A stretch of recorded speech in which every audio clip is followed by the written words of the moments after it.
यस्संवत्सरस्यायतनं वेद आयतनवान् भवति यो वेदादोऽक्षरं प्रोक्तो वेदान्ते च प्रतिविदः तस्य प्रकृतिकस्य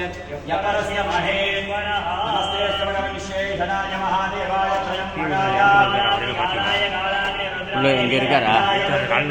सर्वेश्वराय सदाशिवाय श्रीमन्महादेवाय नमः नमो हिरण्यवाहवे हिरण्यवर्णाय हिरण्यरूपाय हिरण्यपदये विहावदये उमावदये वसुपदये नमो नमः अन्यमेण पुरोहितं यज्ञस्य देव मृत्युर्नमो हरिः ओम हे तोर्गत्वभाजवस्तो भाजवस्तदेवो श्रीता हरिः ओम ज्ञाय हि वीतये गृहाणो हव्यदारणाय हरिः ओम शन्नो देवी भीतयावो भवन्तु भीतये हरिः ओम आद्यं पुरुषमेधानं बृहोदपुस्तकमनोमेहाकर ब्रह्मा व्यक्ताव्यक्तं सनातनं हरिः ओम वृद्धजालधारं शशिधरं व्यक्ताङ्गतेजोमयं हस्ते शूलकपालवासरवरं लोहसरक्काहकरं निर्वाणं शुनवाहनं तनयनं हानन्दकोलाहलं वन्दे भूतविलासनादवडगं क्षेत्रस्य बालं शिवं शूलहस्ताय विद्महे शुनवाहनाय धन्यो भैरवः प्रचोदयात् क्षेत्रपालाय नमो नमः ॐ देवराज्यसेव्यमान् पावनामृपङ्कजं ज्ञानयज्ञशूद्रबिन्दुशेखरं कृपागनं नारदादियोगिवृन्दवन्दितं दिगम्बरं काशिकापुराधिनाथकालभैरवं भजे भानुकोटिभास्वरं भवापि तारकं नीलकण्ठमीप्सिदातदायकं त्रिलोचनं कालकालमक्कुजाकमग्नशूलमक्षरं काशिकापुराधिनाथकालभैरवं भजे शूलगङ्गभाषदण्डपाणिमादिकारणं श्यामकायमादिदेवमक्षरं निरामयं भीमविक्रमं प्रभुं विचित्रताण्डवप्रियं काशिकापुराधिनाथकालभैरवं भजे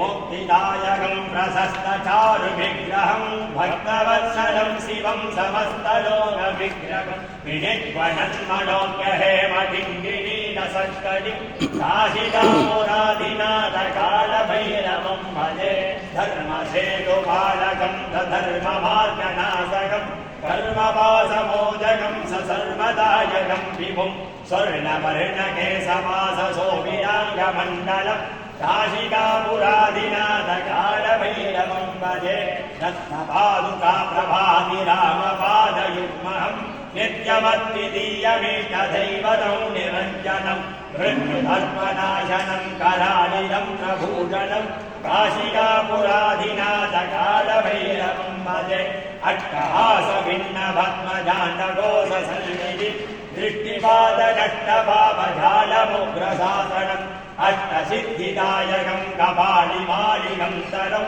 काशिकापुराधिनाथकालभैरवं भजे